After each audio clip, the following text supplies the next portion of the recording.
The word was out. It was a mutiny. Henry Every, first mate of the Charles II, a warship turned trade vessel crewed by privateers, had seized command of the ship.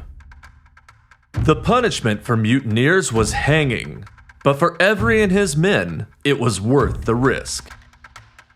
Named after the Spanish king and part of a small but well-armed merchant fleet, the Charles II had been stranded at the Spanish port of Coruña, caught in bureaucratic entanglements for months.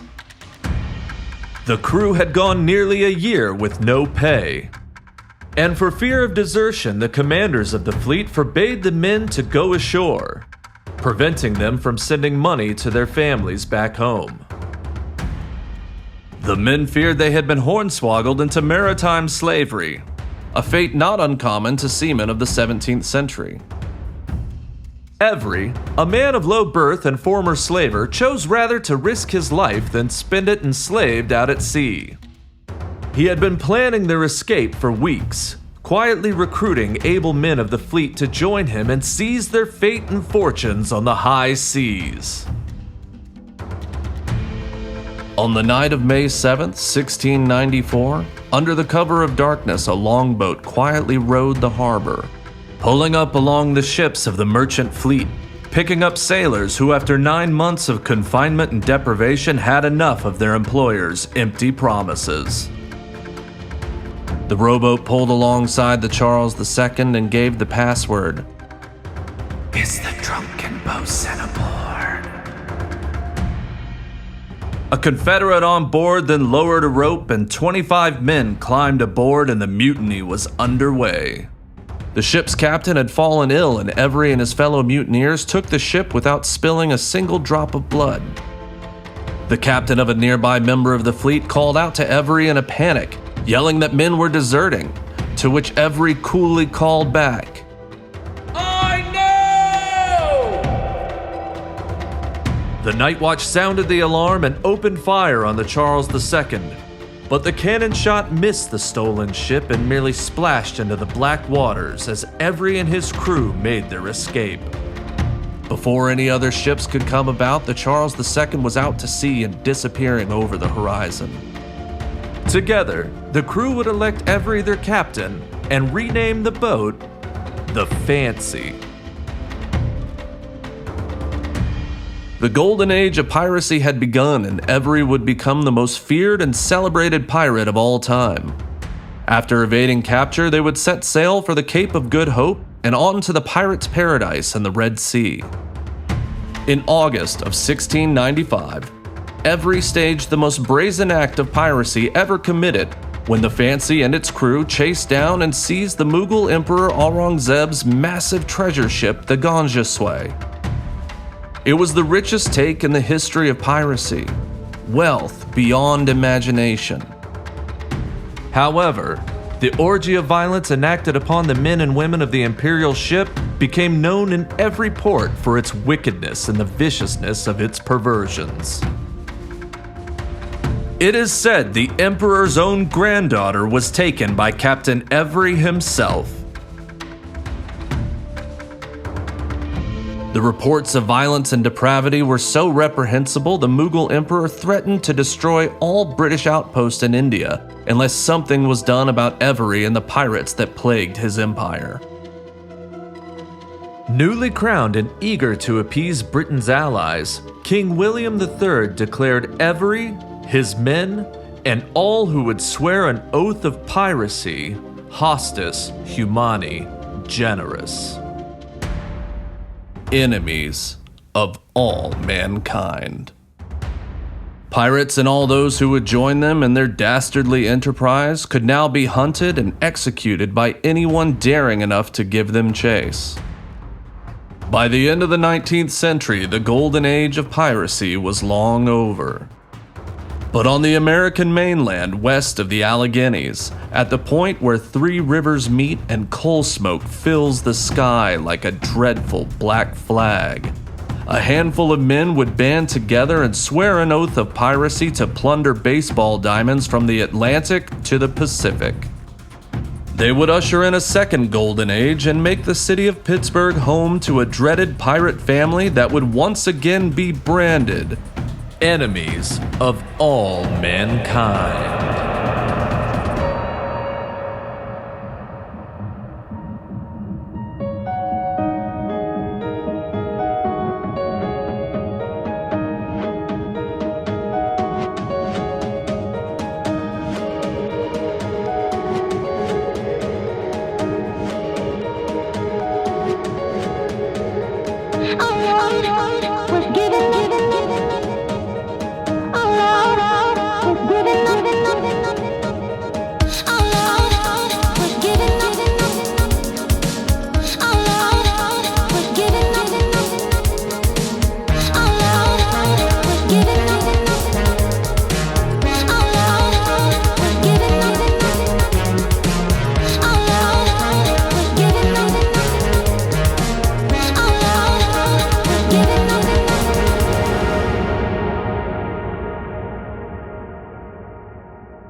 Kevin Koch had always been the class clown. He loved to make people laugh and he loved baseball. He grew up in Baldwin, Pennsylvania, a working-class suburb outside of Pittsburgh. Some kids loved Superman, some loved Buck Rogers, but Koch's heroes were pirates. Guys like Bill Mazeroski, Roberto Clemente, and Willie Stargell. Men who plundered bases and splintered bats and launched baseballs into the night like cannon fire. Pittsburgh was a city of champions with a baseball pedigree going all the way back to the first World Series in 1903.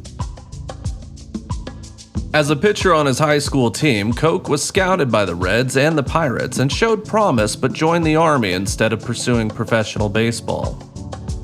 In 1979, he was back in Pittsburgh going to trade school and knocking the ball around the local softball league with his old high school buddy Dale Schiffman. Schiffman had also served in the Army but had aspirations of becoming a photographer, and in 1979 had recently graduated from art school. They were young men without much to prove that were passionate about baseball and passionate about partying, drinking beer, and dabbling in a new drug that was seemingly everywhere overnight: cocaine. Attendance across Major League Baseball was sinking in the 1970s, and the game was struggling to stay relevant. To better engage fans and create a bit of a spectacle, owners took note of the popularity of the San Diego Chicken at Padres games and commissioned their own Muppet-esque mascots. Mascots like Chester Charge in Houston and the Phillie Phanatic charmed and entertained fans, and attendance went up, so clubs all over the league followed suit. Advertisements for a Pirates mascot began airing on the radio in the early months of 1979. The ads were vague as to the qualifications needed, other than the candidates needed to be at least 5'8" and ready to party. Pirates Director of Promotions Steve Shanwald put it simply: "We're looking for someone slightly insane." On a lark, a friend of Koch's who thought his funny and outgoing nature would make him a perfect fit for the Pirate Parrot called the Pirates front office and signed him up for an audition. Koch had just finished welding school and had a job lined up already and figured it would just be fun to hang out with his friends at the stadium for a day and watch the freak show unfold. The Pirates were showing promise of making a legitimate run at the title in '79, so there was a significant interest in the role. Some applicants flew all the way from California for a shot at the Parrot gig.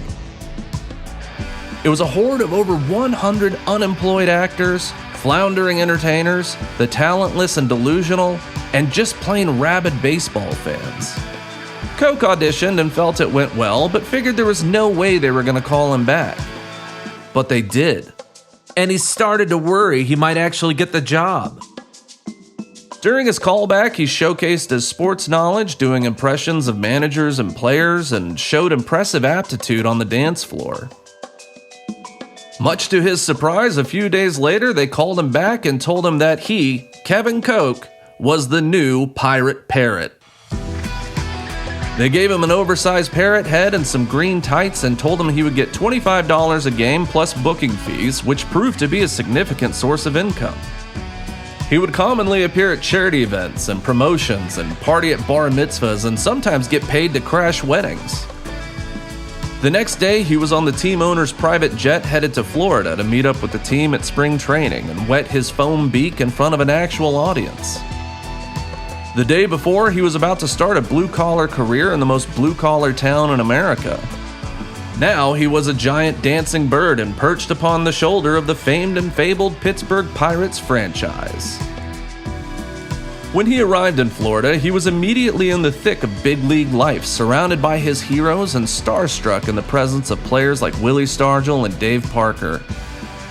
He expressed to the duo how nervous he was in front of the meager crowd at the exhibition game. They laughed at him and told him, "Just wait until opening day." On April 1st, the Pirate Parrot hatched on the field at Three Rivers Stadium in front of 50,000 cheering fans. He had, by some strange fate, gained entry into the world of his heroes beneath the bright lights and beyond the velvet ropes, getting paid to be the life of the party. If dreams could be so strange, it would be a dream come true. He was an overnight celebrity, and celebrity has its perks. Doors that were once closed were now open to him and his friends. He could walk freely around the stadium and frequently hung out in the clubhouse with men he idolized. He got to know the players and became good friends with them. He became part of the team, part of the family. The Pittsburgh Pirates of the 1970s were a special kind of club. They were the first team to field an entire lineup of black players and showcased players with distinct and disparate personalities, from a soft-spoken saint like Roberto Clemente to the bombastic and fearsome Doc Ellis, who famously pitched a no-hitter while high on acid. They were unlike other teams that had strict appearance standards and wanted their players to stay out of the limelight. They were a beacon of progress in a time when race relations in America were stagnating after the gains made in the previous decade.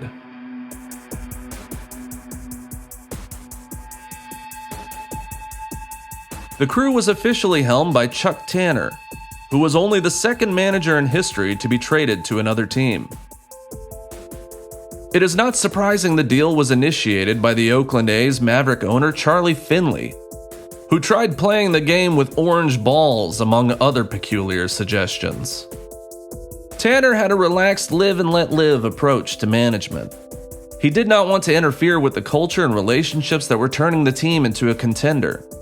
If they were winning, he didn't care how they did it. The true captain of the Pirates crew was living legend Willie Stargell. Stargell had a superlative career since joining the league in 1962. He was known to regularly crush 500-foot home runs and was the first player to hit a ball completely out of Dodger Stadium, and the only player to do it twice. When asked what Dodgers Hall of Famer Dale Sutton thought of the dreaded Pirates slugger, he said, "He doesn't just hit pitchers, he takes away their dignity." In 1971, he launched a moonshot into the 600 section of Memorial Stadium in Philadelphia, becoming the only player to do so in a regular season game. They painted a yellow star with a black S where the ball landed. He dashed the hopes of Phillies fans with such regularity, environmental groups in Philadelphia complained to the city council about Stargell disrupting the migratory route of the endangered yellow-crowned night heron. The Pirates captain was such a powerhouse, it was said he could hit a ball out of any park in North America, even Yellowstone. During the 1978 season, when the Pirates were down in the standings, Stargell developed an incentive program. If any player made a particularly spectacular play, he would award them with a golden Stargell star that would be embroidered on their Cuban-style pillbox hats. Being recognized by the man was such an honor, the Pirates rallied to come within a game of taking the division. Stargell said he knew the team would win it all in 1979. And speaking to Sports Illustrated the same year, he spoke candidly about the homogeneous and fraternal nature of the team and the wide array of races, nationalities, and interests that you would find in their clubhouse. He said, "You hear music from the hills of West Virginia, or maybe Panama, rhythm and blues, oldies but goodies. We got everything in our clubhouse. We win together and lose together. Pirate ships back in the first Golden Age sailed in stark contrast to the sanctioned naval and maritime trade vessels of the day, where rigid hierarchies were maintained through violence and privation.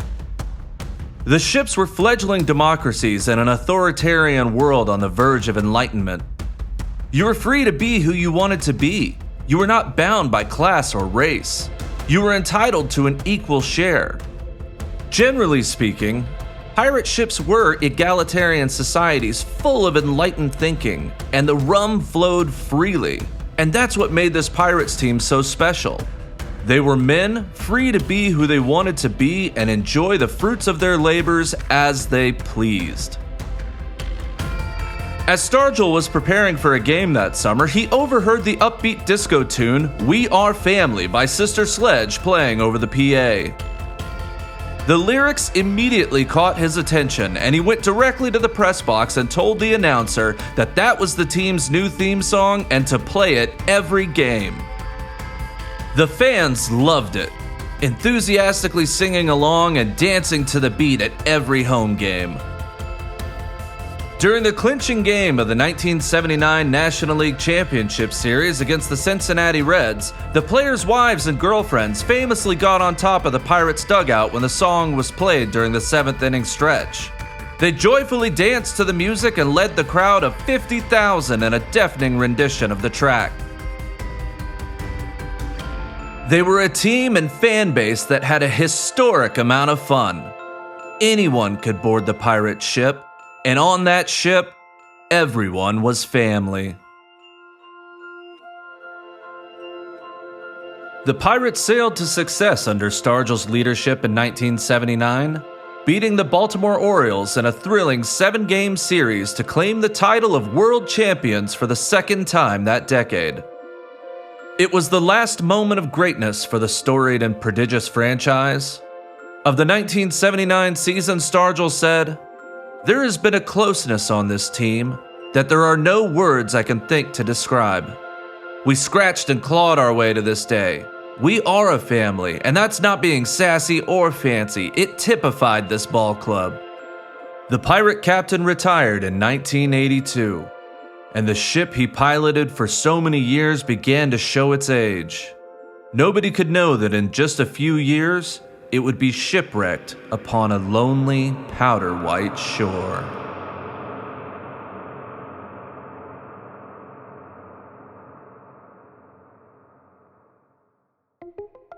Drug use had been prevalent in baseball since the 1940s. Amphetamines like Benzedrine, which were supplied as an essential piece of kit for soldiers serving in World War II, were commonplace in post-war America. Baseball players whose livelihoods rely on extreme focus began taking them by the handful and washing them down with black coffee. Trainers left them out in the clubhouse in candy dishes. They called them greenies, for the most obvious reasons. Around the turn of the 20th century, cocaine was sanctioned and widely available in drugstore elixirs and tonics, and of course in Coca-Cola. However, the Harrison Act in 1914 outlawed its usage. By the end of the 1970s, Americans had done every kind of drug they could get their hands on. Psychedelics and marijuana became associated with hippies, the lower classes, and racial minorities. Cocaine was seen as chic and fashionable and had an exclusive allure due to its scarcity. The white stuff became the drug of choice for the rich and famous, just as the city of Pittsburgh was coming into its own as the sports capital of America, and the Pirates were at the peak of their primacy. So when cocaine saw its massive resurgence in America, 80s ball players were primed and ready to snort rails as long as the foul lines to keep their competitive edge, and also to escape the pressures that were endemic to the game. Cocaine use in baseball was so prevalent, the Mets' Keith Hernandez estimated that up to 40% of all active players were regular users. Though he has never admitted it, it is believed he too was high on cocaine when he spit on 2 fans after a game in which he made a crucial error that allowed the Phillies to rally past the Mets in the 9th inning and win the game. But Hernandez is so beloved in New York City that many refuse to believe the allegations and postulate there must have been an unseen second spitter. For Dale Schiffman, a baseball fanatic, his best friend becoming the Pirates' beloved mascot was the best thing that ever happened to him.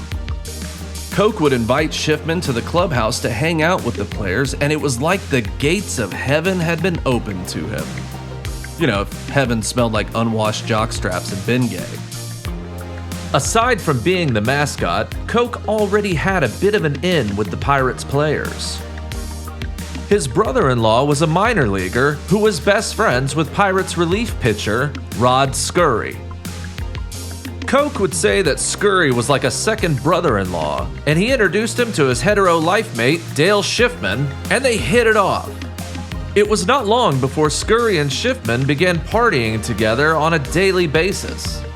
Since high school, Schiffman had a reputation for being a bit of a bon vivant. A friend of his once told the Pittsburgh Post-Gazette, Dale's not interested in working. All he wants to do is have a good time. He was known for not being particularly good at holding down a job and could be seen around local bars any time of day or night and on any day of the week. To put it bluntly, he was kind of a loser. But hanging out with a bunch of pro athletes made him feel like a stud. He could take dates to the ballpark and players would know his name. He could walk through any door like he was some kind of big shot. He knew he was riding the feathers of his best friend's fame, but it made him feel like he was somebody, and he didn't have to give that much in return. At first.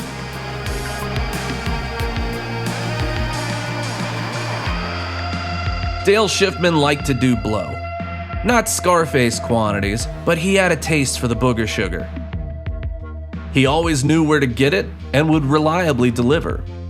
So after games, when he and Coke and whatever girls they were with went to the club and players like Dale Berra, son of Yankees legend Yogi Berra, would ask the ladies if they liked to party, Schiffman could procure the party powder post-haste, and it would all just start snowballing from there.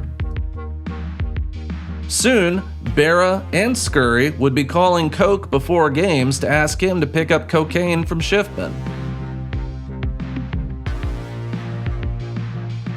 Schiffman would buy an ounce from a local dealer, cut it to replace what he was snorting, wrap up a gram or an 8-ball and hand it off to Coke, who would smuggle it into the stadium and meet the players in the bathrooms or the darkened underground concourses of Three Rivers Stadium to do the deal. Schiffman wasn't out to make money dealing coke. He just wanted important people to think he was important. He gave no thought to the legality or morality of his endeavor, having been caught in the tractor beam of athletic charisma and fame.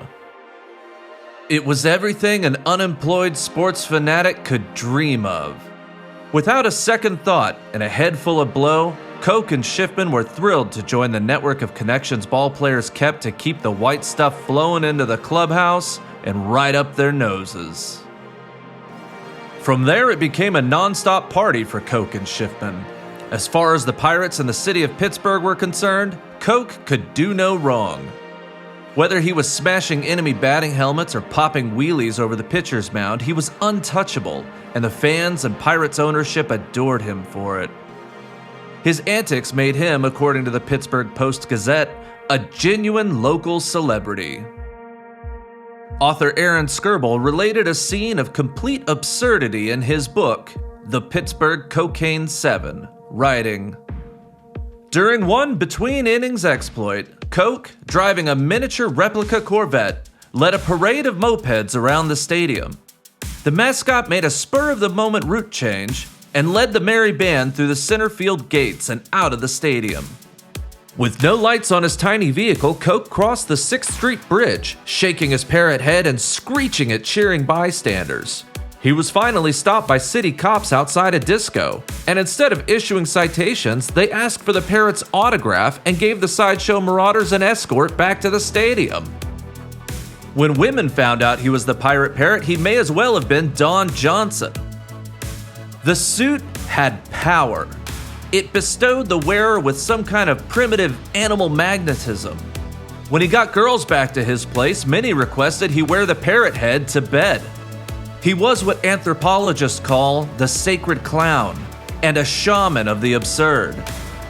He was the heir of a mythos handed down from mankind's earliest ancestors that is celebrated on every continent and by every culture. To get a better understanding of Kevin Koch's role as the pirate parrot and other mascots like him, we're gonna step back in time a bit.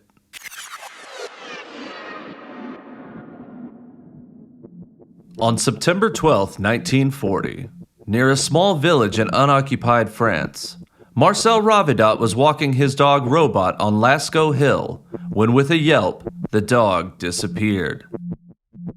Robot had fallen into a sinkhole that led to a 50-foot vertical shaft. The shaft descended into a large underground chamber. Marcel returned with 3 friends and, with a makeshift lamp, descended into the cave. The young men hoped it was the fabled secret passageway that ran under the Vézère River to the Château de Montignac, a ruined medieval castle. What they found instead was a cave of ancient wonders, a gallery of more than 6,000 Paleolithic paintings.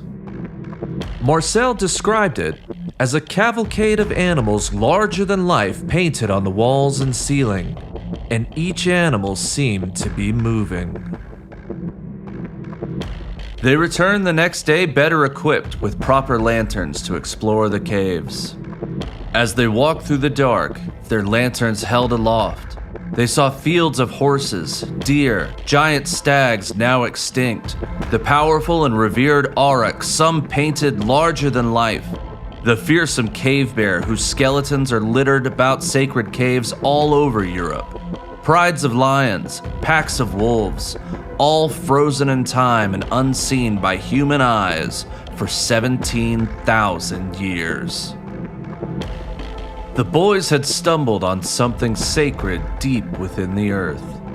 It was not a place of ancient habitation, but a temple of reverence and ritual. They followed the animals deep into the earth, squeezing through narrow passages and crawling beneath low ceilings, observing strange and cryptic symbols and markings, their meanings as mysterious as the beings that placed them. They pressed on in the darkness until they reached the cave's deepest point, and there they found something remarkable that reverberates throughout the ages and down to our present day.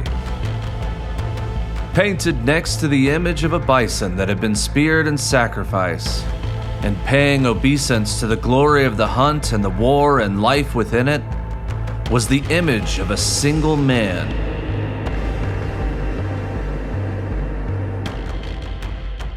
It was the only anthropomorphic image out of the thousands of living things whose likenesses had been affixed to the stone walls. He was an Ice Age shaman, sorcerer, trickster, and vessel of ancient, unknowable gods whose commandments have long been forgotten. Its arms were outstretched, standing absurdly with an erect phallus, ridiculous and taboo, and on its shoulders, the head of a bird.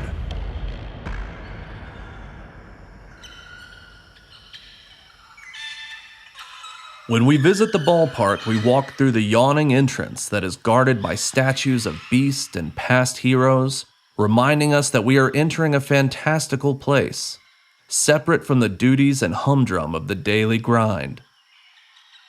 We wander the darkened cave-like concourses, recounting the deeds of heroes, admiring images of fierce beasts, mythical creatures, celestial events and beings, royalty, priests, warriors, and guardians of the sacred game. And when we emerge from the dark passageways of the concourse, we enter the grand gallery to be enlightened and to witness a kind of reenactment of the hunt and the peaceful celebration of the life and war within it. And there, like it was eons ago, presiding over all of it is the shaman, the sacred clown, a man-made beast. the mascot dancing and flailing, beyond reproach and unfettered by taboos. Deep within Three Rivers Stadium, like a mirror image reflecting across the void of time, there was the pirate parrot, fulfilling an ancient human tradition, tens of thousands of years old.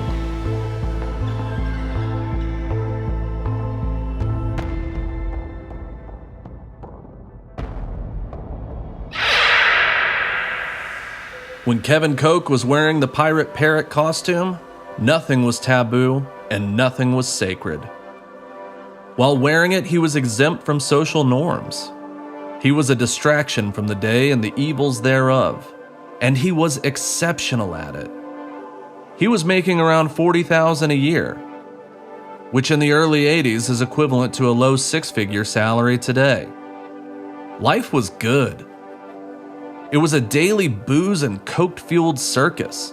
And if this were a Scorsese movie, this would be the point in the story where our morally degenerate lead characters begin to see that nothing good comes without a price.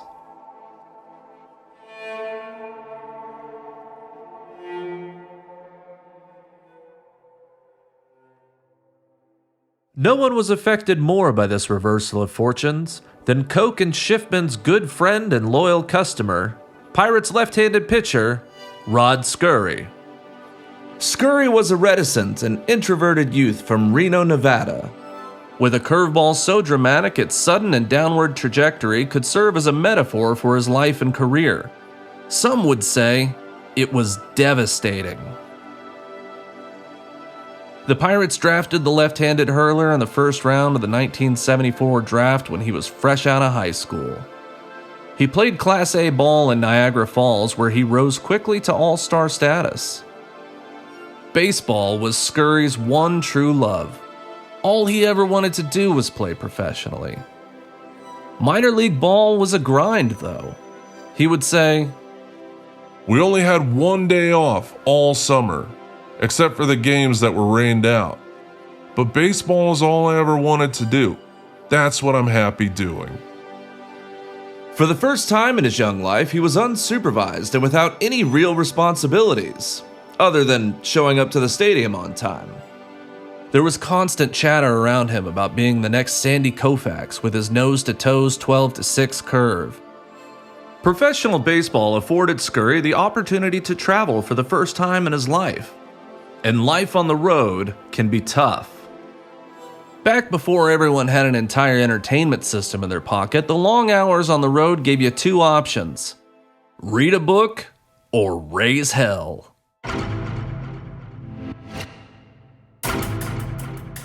Baseball players have been known to be notoriously hard drinkers.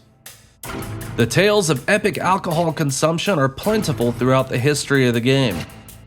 Mickey Mantle's hard-partying lifestyle, drinking into the early morning hours with his buddies Whitey Ford and the irascible Billy Martin, is well documented. Wade Boggs' 60 beer binges on travel days are legendary benchmarks of bacchanalia. Planes, trains, and automobiles were mobile nightclubs for ball players desperate to find some relief from the rigors of life on the road. Rod Scurry was not prepared for this lifestyle. He was still just a kid. Not even old enough to buy beer in some states when he was assigned to the Portland Beavers, the Pirates' AAA affiliate in Oregon. The weather is notoriously dismal in the coastal regions of the Pacific Northwest, overcast and raining nearly 200 days a year. It felt like an alien world compared to the arid high desert climes of northern Nevada that Rod Scurry called home. Scurry fell in with the older, more seasoned veterans who reveled in the hard-partying, hard-drinking lifestyle, and was soon drowning a 12-pack of Henry Weinhard's every night on his own. There was a lot of pressure on the kid. He said, "I would feel I let a lot of people in Reno down if I didn't make it. I would feel like I let the Pirates down if I didn't make it." Drugs and alcohol were a boon to his anxieties, removing the weight of the heavy expectations his hometown and team laid on his young shoulders. Alcohol, however, couldn't make him feel less homesick or set his mind at ease. He wanted something stronger. He wanted to forget and be relieved of the thoughts and worries that knocked around inside his head like a brick in a dryer. He just wanted to feel better. On a whim, he bought a gram of coke off a teammate's brother. He was curious and wanted to see what the fuss was about. Many of his teammates used it regularly, and it didn't seem to affect their play. So he tried it out early one morning while fishing the Willamette, and suddenly the gloomy dirge in his heart became an ebullient symphony. The dawn sparkled atop the water, and like the fish that playfully broke the surface to bask in the sun's early rays, his heart leapt and danced with a joy he could never imagine. It was love at first snort.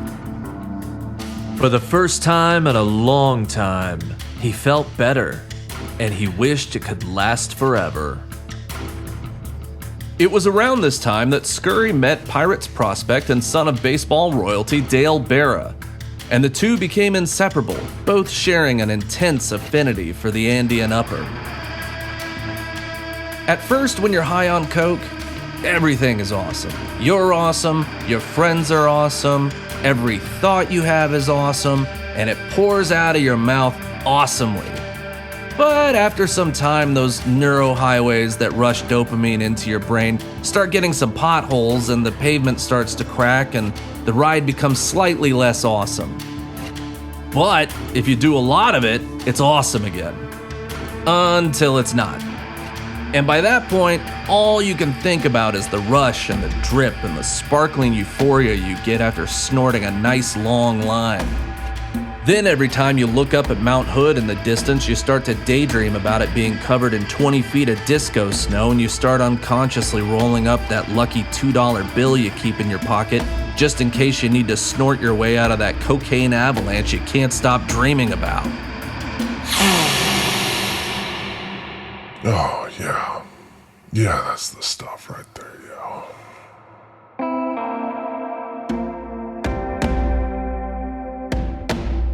After getting called up in 1979, Scurry and Berra went to the Dominican Republic to play winter ball.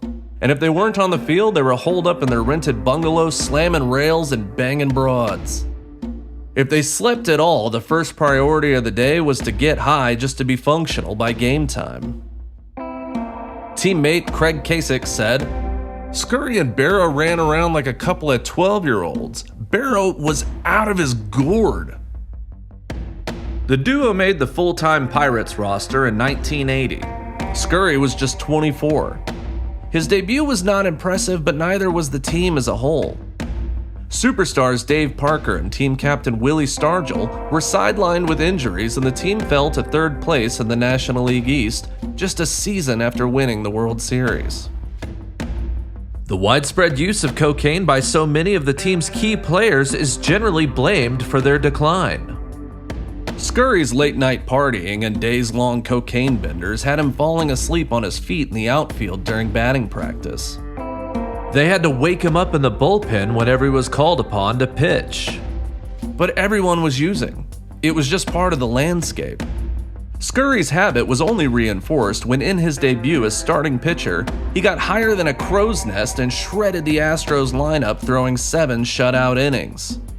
As the daily drug orders from players became twice daily, Pirates mascot and clubhouse fixer Kevin Koch was starting to have a bit of a moral crisis about his role in the Pirates' growing drug problem.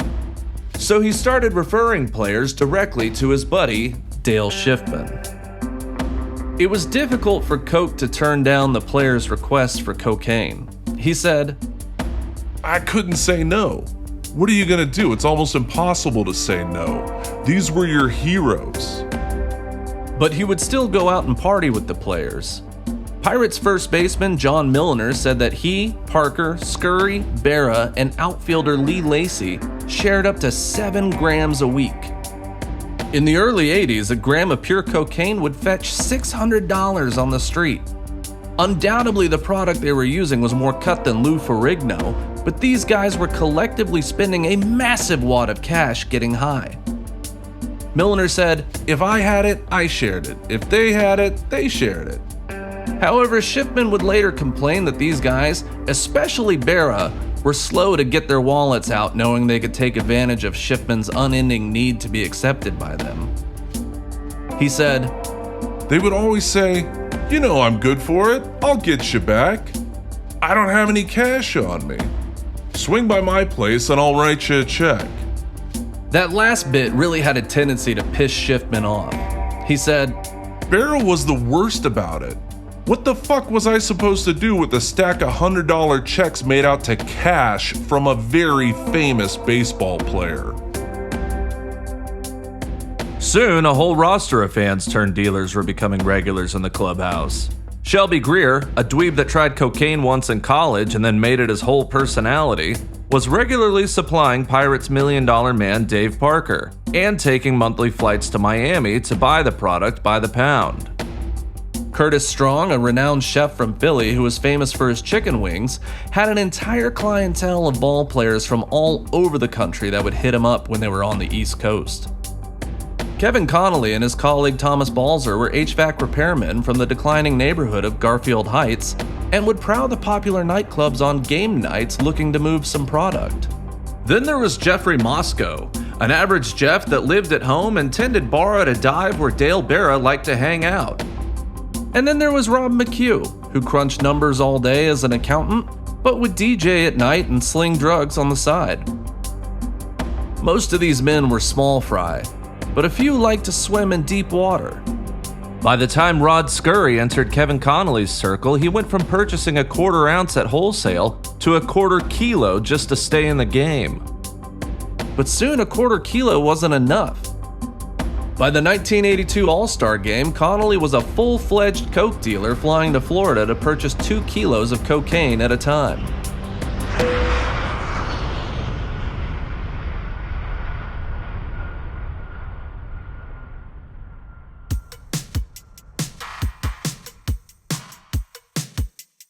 In the early 1980s, the parking lots of Miami nightclubs were basically cocaine flea markets with shady dealers hanging out inviting strangers to come try their stuff right out of the trunk of their Cadillacs.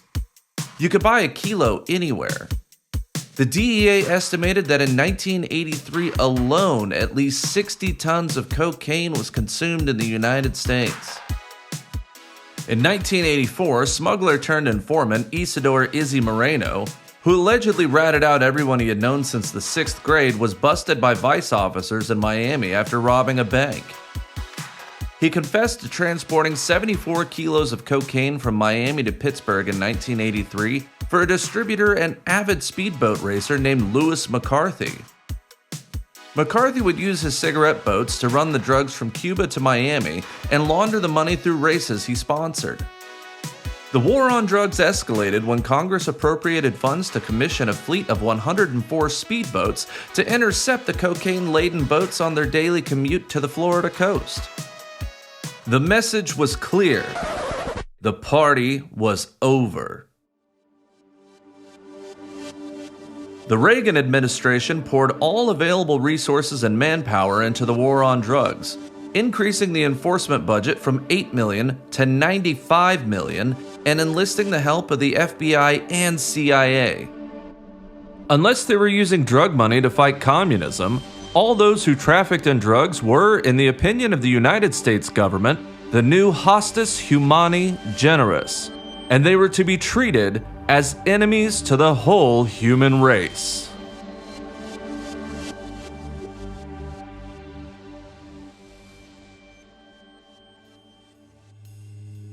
One evening back in Pittsburgh, Kevin Connolly, the local HVAC repairman and part-time cocaine dealer, was returning home from work and to his surprise saw Rod Scurry hanging around his back door.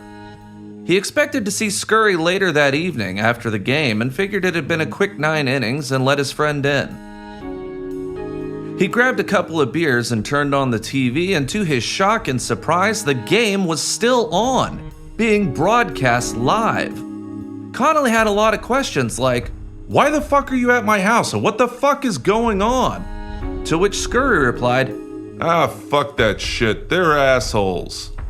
Then the broadcaster said, "It's the 9th inning and there's a lefty in the on-deck circle. I wonder why Scurry isn't warming up." Connolly could only think, It's because the goddamn fiend is at my fucking house. Scurry couldn't have cared less and was waiting anxiously for Connolly to go get the cocaine from his stash and wondered where it could be and how hard it would be to just sneak in there while he was at work and take it. All of it. Scurry had the money to buy as much as he wanted, but he wanted it now. Past or future do not matter when you're in the grips of serious addiction. You're hostage to the ugliness and gnawing hunger of the present. Pirates star outfielder Dave Parker once got a long-distance call at 4 a.m. from the dweeb Shelby Greer, who couldn't get a crashed-out Dale Berra to quit trashing his Denver apartment looking for drugs.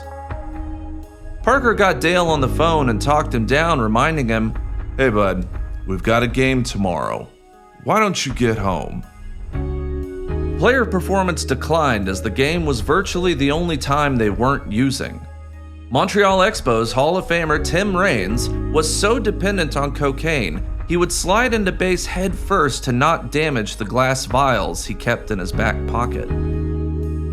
Playing without it was like trying to run through a swamp, one player recalled.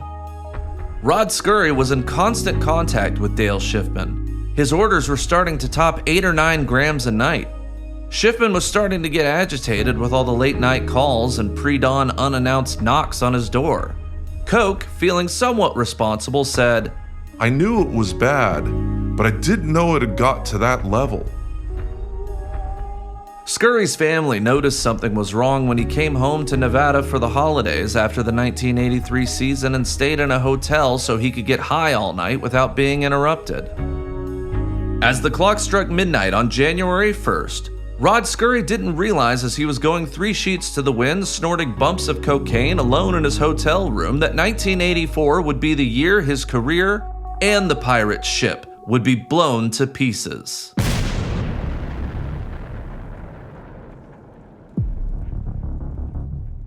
Rod Scurry arrived at spring training in 1984 like a hermit crab's discarded shell, devoid of the life that gave it purpose.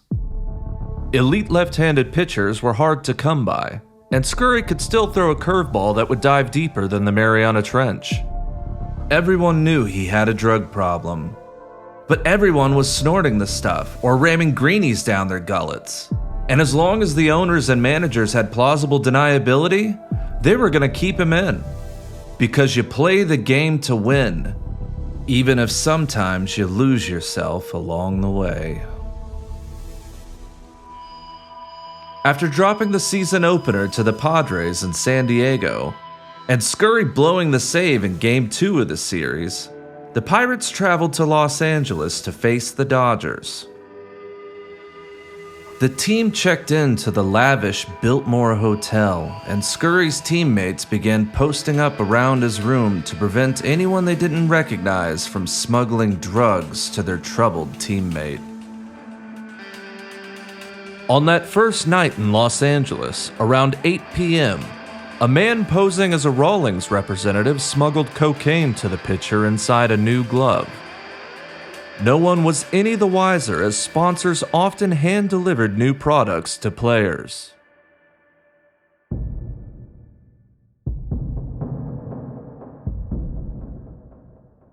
After snorting cocaine alone in his room for several hours, Rod Scurry called his family in Nevada and began ranting incoherently.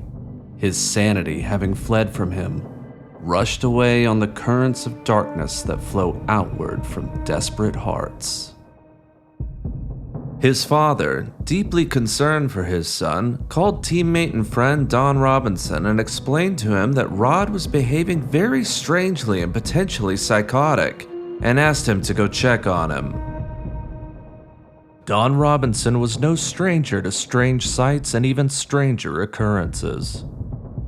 Robinson grew up in Ashland, Kentucky, only an hour away from Point Pleasant, West Virginia.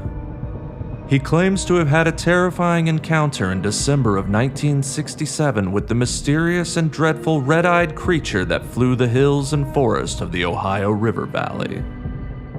Locals believed it was a harbinger of doom and gave it a name: the Mothman. He never liked to talk about the experience, but one night in 2003, while visiting his hometown for the holidays, he got drunk and opened up to an Ashland reporter.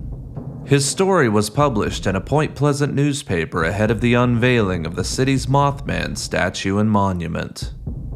The article reads, Robinson was only 10 years old when he was awakened by a strange noise. He said, it sounded like air escaping a punctured tire, then it turned into this gurgling and gasping sound that reminded me of the first deer I ever shot just a couple months before. I shot it through the lungs and it lay there drowning in its blood, and when it tried to cry out, it just made this awful sound. Robinson reports he saw a pair of bulbous oblong eyes burning red in the dark outside his bedroom window, illuminating the room with a haunting sanguine glow, the light throbbing slowly like a freezing hypothermic heart. He said he could make out the creature's large wings that flapped languidly at first, their delicate painted patterns gradually fading into the red light and receding into the dark.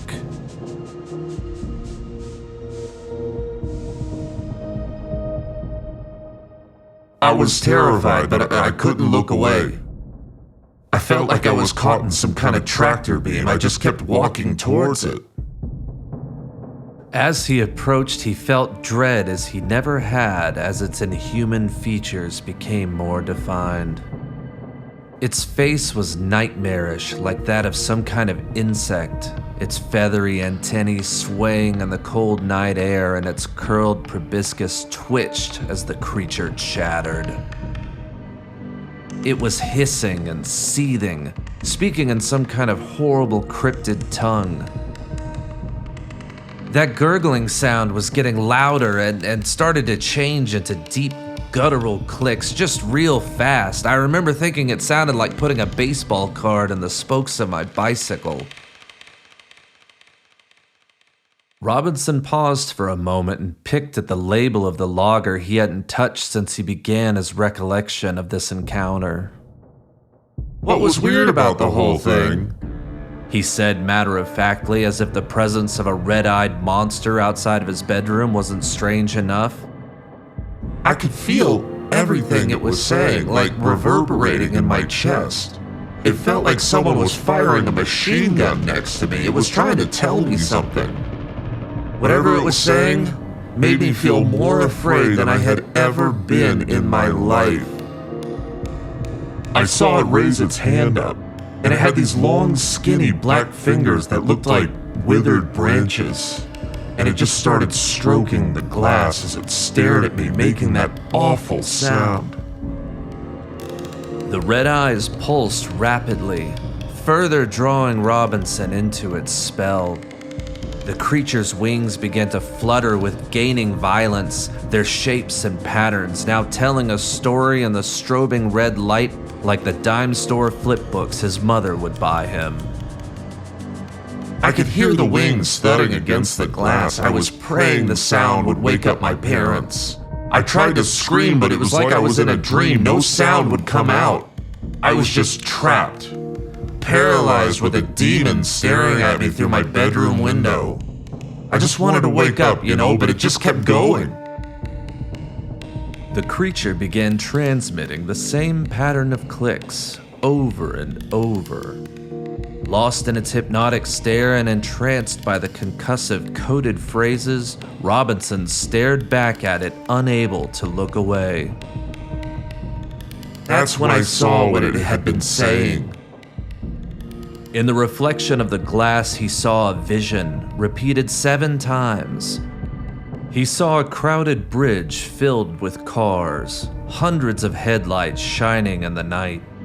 Without warning, the bridge began to shake and then buckle and collapse, and he watched the headlights fall like doomed fireflies as dozens of cars and bodies fell into the icy river below.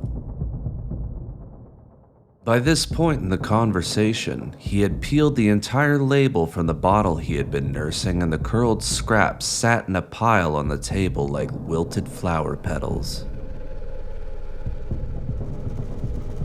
He said, "When that thing spoke, I could feel the panic and desperation those people were feeling.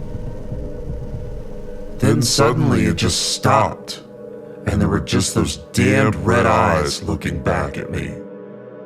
I watched it back up, and the eyes started to float higher and higher until they finally disappeared over the tree line. I had never felt so relieved in my life. It was like waking up from some terrible dream." He tried to tell his parents what he saw, but his account was dismissed as a childish nightmare.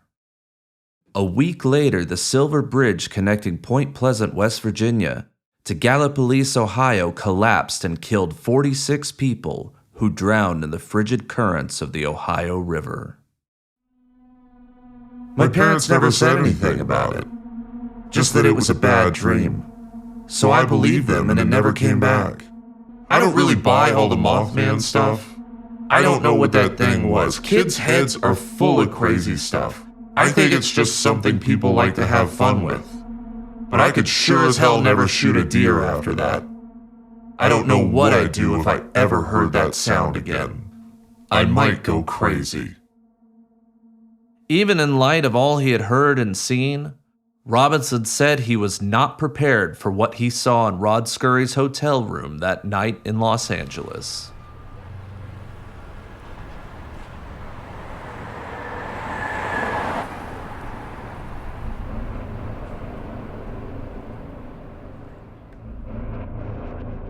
He could hear screaming and crashing as he approached the door. He felt a presence there, like he had when he woke up that night in December of 1967. Something inhuman and malevolent. He banged on the door and called out to his teammate, but his calls went unanswered as the screaming and chaos continued. Robinson then rushed to Dale Barra's room and knocked on his door. When Barra opened the door, he was wiping the cocaine from his nostrils. Robinson explained the situation and Barra followed him to his friend's room. Inside, they could hear him screaming, "I know you can see me!" The door was locked and they waited in the hallway as someone went to the front desk to explain that a player had lost his key and that's what the commotion was about, and if they could help get him back in. Robinson, Barra, and several other players stood outside the door listening to their friend and teammate tear his room apart, and could be heard through the door screaming, "They're all over me!"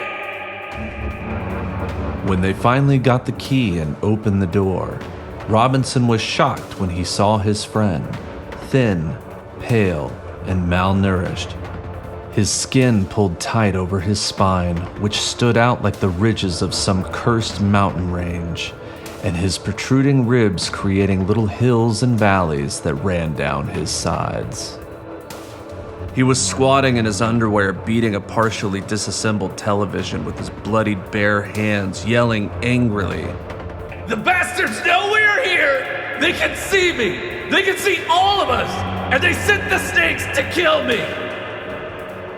His teammates watched in horror as they took in the scene. The room had been ransacked. All the furniture was overturned. The mattress flipped. The lamps had the shades torn off and were knocked over on the floor. The naked bulbs burning holes in the carpet and filling the room with an acrid chemical odor. The light fixtures hung from the ceiling by their wires. When Scurry stood and faced his friends, they could hardly recognize the possessed ghoul standing there bloody and crazed, hollowed out by an unnatural and all-consuming hunger. His wide, bloodshot, and unblinking eyes stared out at them from dark, sunken sockets. Hell was within him. His soul lost somewhere beyond sounding at its abysmal depths. Robinson was never sure if what he saw back in Ashland in 1967 was just a nightmare or a boy's imagination. But what stood before him in that LA hotel room and had consumed his friend and teammate was monstrous and evil, and as real as the night is dark.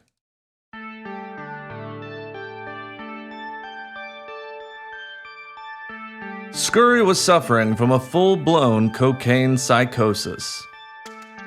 It had been several days since he had slept or ate. Sustained solely by the drug, he had developed a paranoid delusion that he was being spied on and cameras were hidden all over his room. He also believed venomous snakes were crawling up the walls and all over him. He later told Sports Illustrated he had snorted between 15 and 20 grams of cocaine during his 2.5-day binge. The Pirates organization predictably placed the pitcher on the disabled list until he got treatment for his addiction. Despite finding a pile of cocaine in his room, he faced no disciplinary action from the team or the league. The official story was that Rod Scurry, with the help of his friend Don Robinson, went into Chuck Tanner's office where Scurry admitted he had a drug problem. He promised his skipper he would get clean and attend rehab, and everything else was swept under the rug. But it was becoming increasingly difficult to ignore the drug problem that plagued teams across the country. When Rod Scurry got back from his 28-day rehab stint in New Mexico, he returned to Pittsburgh and in front of cameras and reporters detailed his sordid past with drugs and alcohol. He said he nearly died 2 or 3 times while using cocaine. He admitted to being high during games. He admitted that he had put cocaine before his family and his friends and his teammates, and then the floodgates opened and it became a bizarre public confessional. He admitted to the world that he loved disco and thought Disco Demolition Night in Chicago went too far. He also seemed deeply concerned that the music video for Thriller was too scary for kids. The entire city of Pittsburgh turned on him when he said Yuengling couldn't stand up to the silver bullet. Then he bizarrely confessed that as a child he once pushed his sister down the stairs and blamed it on the family dog. When reporters asked what happened to the dog, he became silent and began to tear up. Baseball's drug problem was now out in the open, but the public had no idea how deep it went, or that the federal government was about to bring the war on drugs to the ballpark. Federal agents Wells Morrison and Bob Craig were part of an FBI surveillance group that operated out of Pittsburgh. Prior to Scurry's 1984 rehab stint, an interesting case from Huntington, West Virginia came across their desk. Pirates pitcher Don Robinson still had a home in West Virginia, despite it being Mothman country. During spring training in 1983, he arranged to have his friend Harry Severino drive his car to Florida so he could get around during the 8-week training camp. In return, Robinson offered to put up Severino in his West Virginia home for the duration. Severino, like everybody else in the 80s, was a cocaine enthusiast and liked to sell whatever he didn't snort. So he key-bombed his way down to Florida and delivered the car to Robinson. He spent the next few days partying with Scurry and Berra in Bradenton and then went down to Miami for a few days to pick up some new product where he got into some trouble. He was busted in a sting operation attempting to buy a brick of coke off a narcotics agent who was living on a boat with a pet alligator named Elvis. Severino, who was not a hardened criminal by any means, sang like a bird. He took a page out of the Izzy Moreno handbook for low-level criminals and gave up everyone he had ever done cocaine with, from his high school band director to the prostitute at Disney World a few days before, and of particular note to the investigators, Dale Berra and Rod Scurry. Then a year later, while Scurry was transmorphing into a coke demon, the FBI intercepted a call from an unknown Pirates player to a restaurant and bar owned by Mr. Don Robinson himself. The unnamed Pirates player was, of course, looking to score some stardust. Luckily, Robinson was well known for being a bit of a Boy Scout, and the feds decided to turn their focus to the rest of the Buccaneer band and find some loose lips that might sink the pirate ship. Due to the popularity of an insufferable film franchise, much has been made of the pirate code in pop culture over the past 2 decades. But during the Golden Age, every pirate ship had articles, a book of rules, laws that governed life at sea.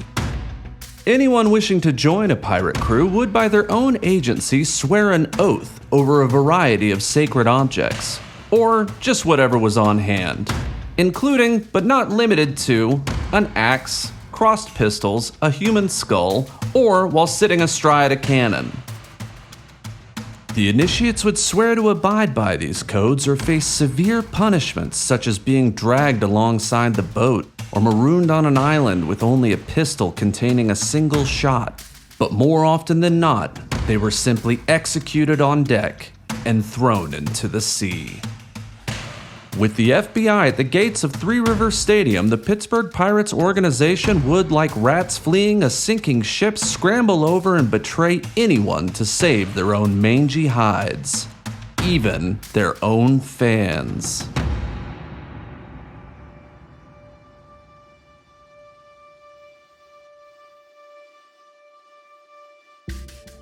When Morrison and Craig sat down with Dale Berra and his lawyer, Berra was at first steely and standoffish, unable to recognize that he found himself in a situation his lifetime of athletic privilege or his famous father couldn't bail him out of. That same day, the agents received a call from the Pirates front office, which of course was purely coincidental, alerting the agents to some dweeb named Greer, a friend of Pirate slugger Dave Parker. Pirates officials tried to maintain a gram or two of plausible deniability, making it seem like they hadn't noticed the dweeb hanging around the clubhouse and traveling with the team. They passed along that he even might have been selling drugs to the players. The agents then sat down with Rod Scurry, whose drug problems were now a matter of public record, and they got him talking. Scurry, still in his post-rehab making amends phase, was more than happy to cooperate. And when Craig and Morrison promised him immunity from prosecution, he said, "I'm ready to tell you what the whole story is. There's a network of drug dealers servicing the National League." He laid it all out like a treasure map for the FBI. He knew and they knew his playing days were numbered. Cocaine had made a wreck of him mentally, physically, and emotionally. He was just trying to save what little of his life he had left. He told them all about the guys he liked to buy cocaine from, like the dweeb Shelby Greer, the mama's boy Jeffrey Moscow, the HVAC repair guy Kevin Conley and his business partner Tom the Balls Balzer, Robert Rav McHugh, Curtis the Chicken Man, and most notably, Dale Schiffman, the Pirate Parrot's best friend. Then he named teammates Dale Berra, Dave Parker, Lise Lacey, and Matsili as having also purchased cocaine from Schiffman and the gang. Surveillance on the named dealers began shortly thereafter. When he got done, Craig and Morrison called U.S. Attorney Alan Johnson, and after hearing what Scurry had told them, Johnson gave them his full support. Just after the Detroit Tigers won the World Series in 1984, Dale Schiffman got a call from his friend Rod Scurry that went like this. I don't know what you know or don't know, but me and some of the other guys have been talking to the feds, and I'm telling you flat out, we gave you up. You might want to leave town. The mention of the FBI sent chills down Schiffman's spine. There was no leaving town. This was a federal case. Schiffman immediately began to downplay the situation and bargain with himself to keep from going insane with anxiety. It's not like I'm Tony Montana or something. I'm just selling it so I don't have to pay for it. Just trying to have a good time and break even. Despite calling Schiffman to tell him he gave him up, Scurry was firmly in the grips of addiction and continued to contact him for drugs. Schiffman knew that Scurry's drug problem was partially his fault, but Schiffman was as addicted to the privileges of excellence as Scurry, Berra, and Parker were to the product he was providing. But the phone call from Scurry had been enough for Schiffman to pull anchor, batten down the hatches, and wait until the storm passed.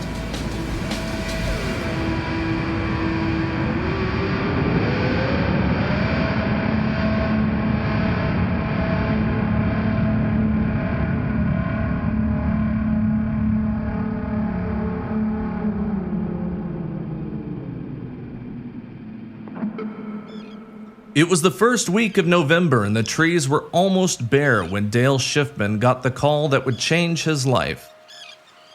It was cold and raining, and the leaves were scattered about the neighborhoods in wet piles. Schiffman, never known to have steady employment, was predictably sitting at home just waiting for the whole thing to blow over. The seas had calmed considerably. The baseball season was over, and since all this business with the FBI started up, everyone was laying low, spending nights and weekends at home. He thought about calling one of the few girls whose phone numbers he had scribbled on a bar napkin back before things started getting choppy, and was about to go looking for it when the phone rang.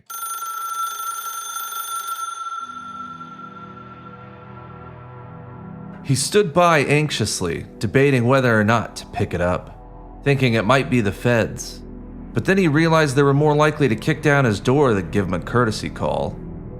After letting it ring 5 or 6 times, he finally picked up the receiver. Relief washed over him as he heard the voice of his oldest friend Kevin Koch on the other end. They hadn't spoken in a while. It was normal for them to lose touch for a few months and then pick back up again like they always had.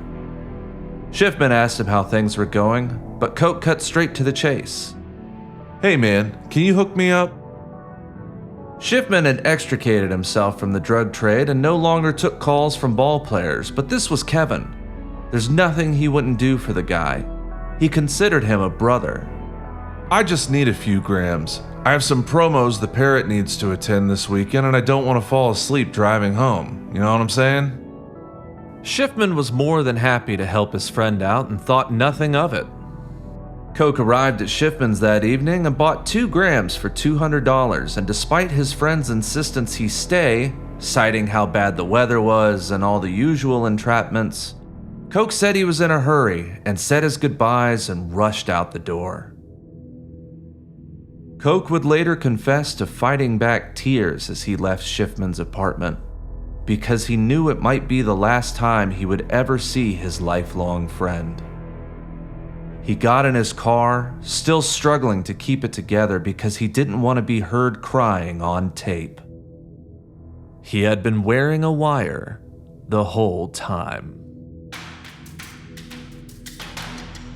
The thought of a bunch of cops sitting around laughing as they listened to him cry and struggle to come to grips with the guilt of betraying his oldest and dearest friend filled him with rage.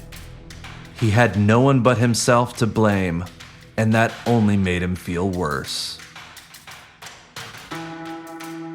Rod Scurry, who was practically Koch's brother-in-law, had given him up to the feds, telling him he frequently smuggled drugs into and facilitated drug deals in the Pirates clubhouse. Even Berra finally decided to cooperate and sell him out to save his rich boy ass. Earlier that day, agents Morrison and Craig came to Koch's home and gave him 2 options: wear a wire and gather evidence against his best friend, or spend 10 years in jail. It was at that moment the best years of his life came to an end. He knew he was out of a job he loved, a job that paid, a job that had made him a celebrity, and it was over.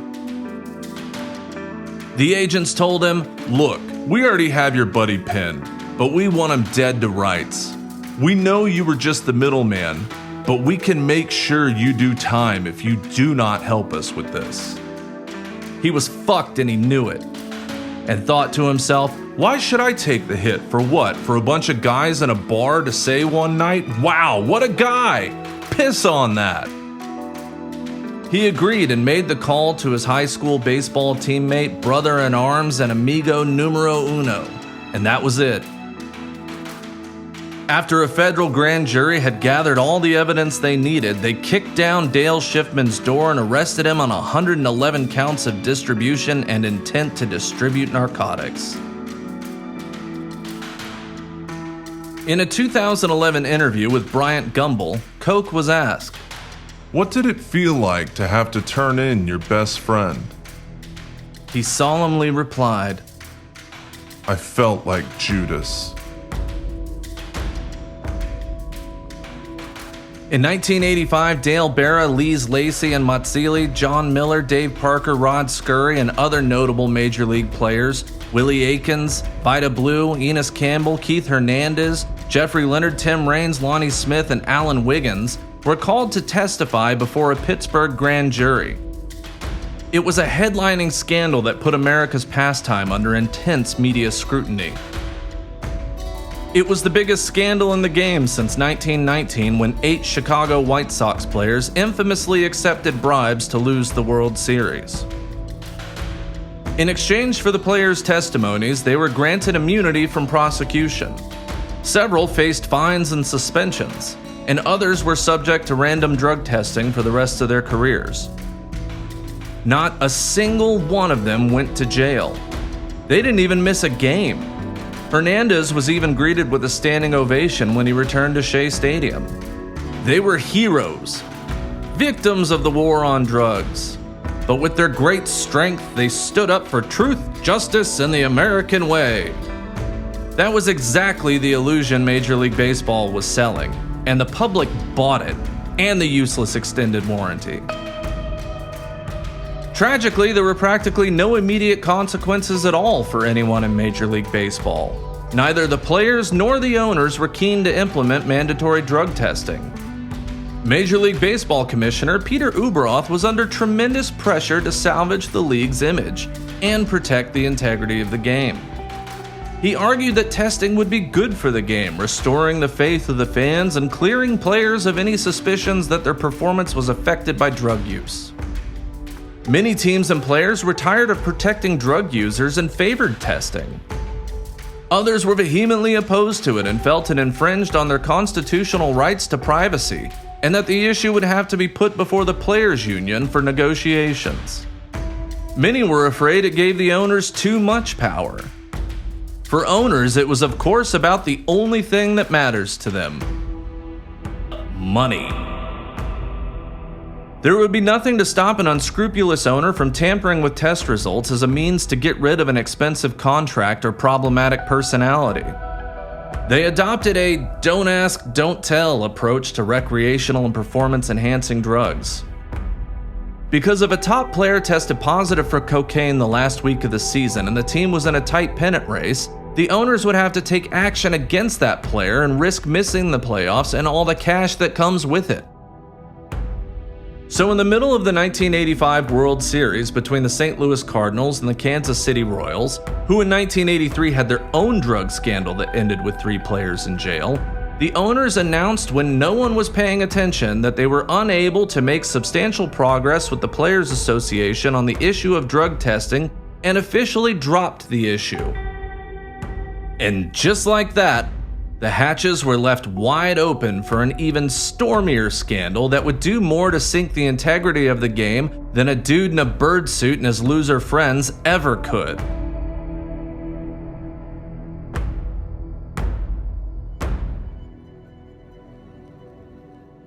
While the players leveraged their vast athletic privilege and walked free, the adoring fans they used to score drugs were not so privileged.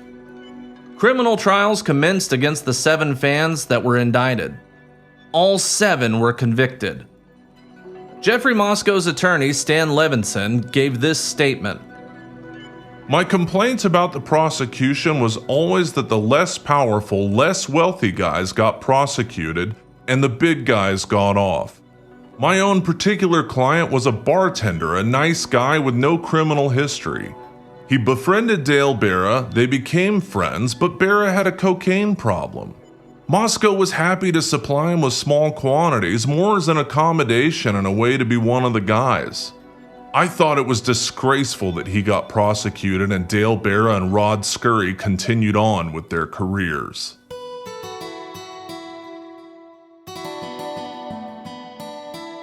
Kevin Connolly got 2 years and served just over 21 months. He still works and lives in Pittsburgh. His friend Thomas Balzer served 13 months and also returned to the Burgh. Curtis Strong, the wingman of Philly, was sentenced to 12 years but served 4 and remains in eastern Pennsylvania. The dweeb Shelby Greer served 2 years and 9 months and is reportedly not nearly as annoying after he quit doing coke. Jeffrey Moscow was sentenced to 4 years but served only 1 and no longer lives with his mom.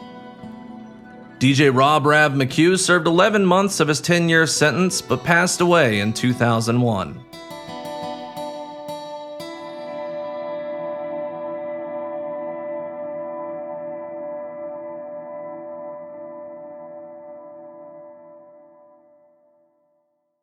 It's difficult to not feel angry that the players did no jail time and these fans did, just simply because the former were good at a child's game and the latter were not.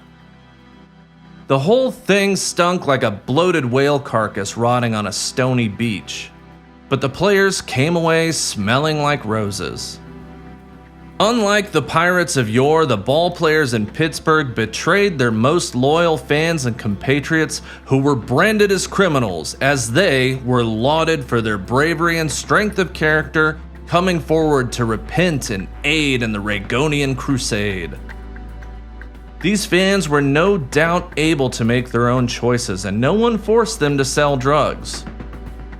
But when you spend your days dropping wings into a fryer, or on your hands and knees in dank crawl spaces, or opening beers in dingy bars, are you gonna say no when someone who has everything you've ever dreamed of approaches you and says, "You can have a piece if you just do me a favor"? What wouldn't you do to make your heroes happy? And what wouldn't you do to step into that world of strength, privilege, glamour, and pleasure? So you can forget that you just spent the better part of an afternoon pulling desiccated cat remains out of an old woman's floor vent.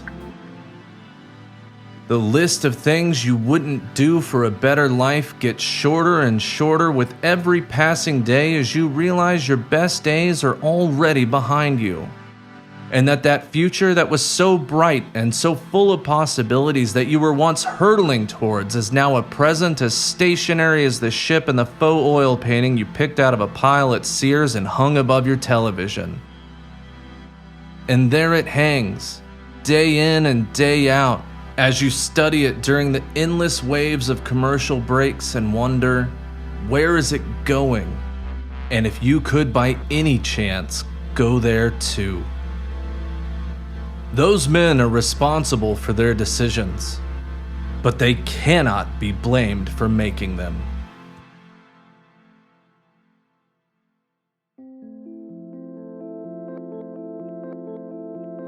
Some players suffered irreparable damage to their reputations.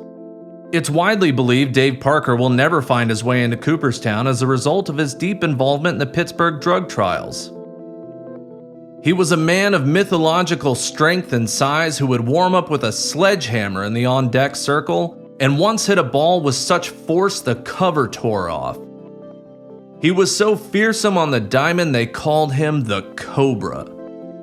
His friend and teammate Willie Stargell once said of Parker, "He was a natural athlete. He was one of the strongest men I'd ever met. He could tear telephone books in half all day long.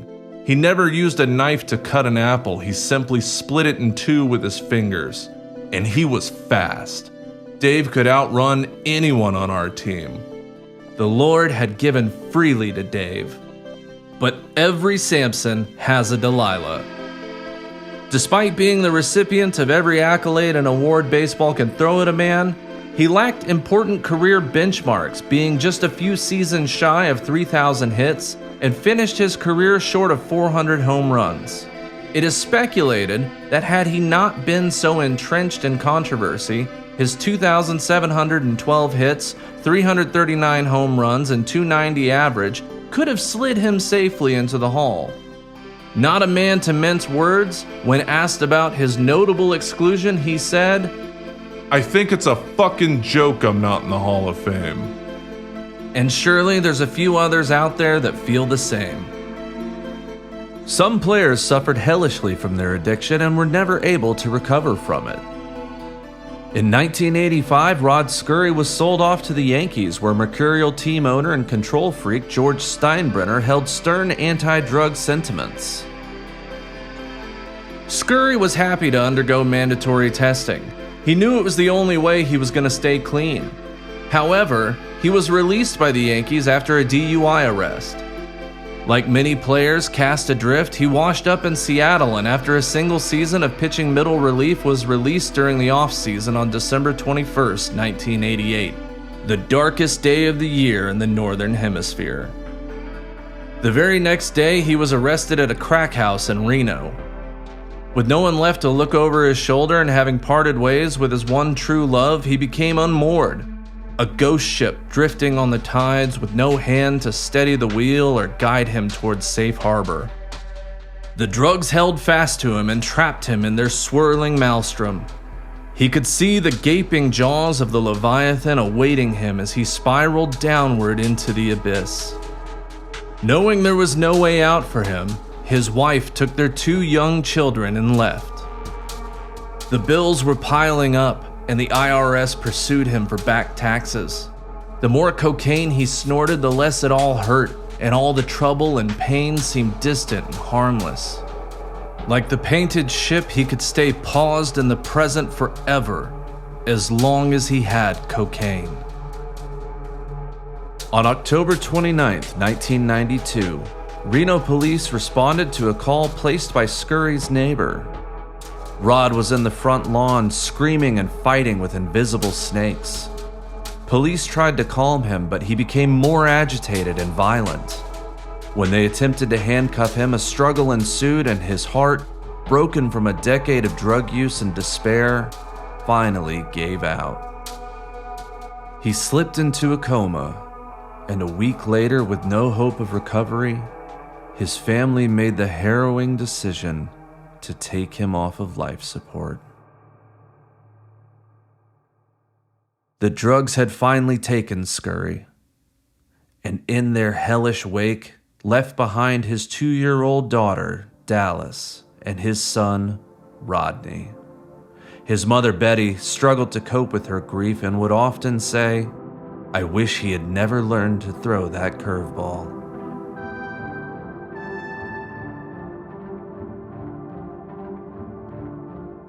Dale Schiffman was indicted on 111 counts and ultimately pleaded guilty to 20 of them and was sentenced to 12 years in federal prison.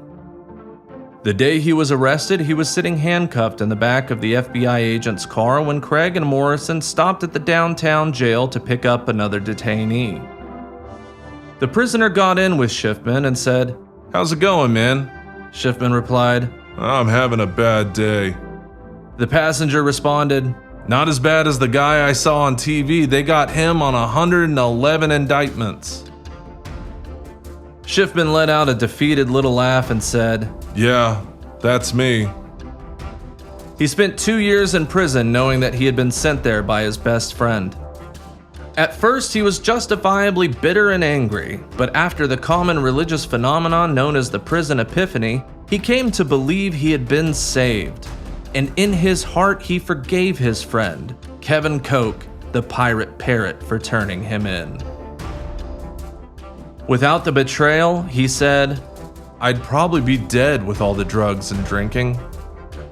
After his release in 1987, he moved to Cincinnati, got a job, got married, and started a family. In 1993, while Kevin Koch was living in California, having started over, doing his best to try to put the past behind him and forgive himself for betraying his friend, he got a call from his sister.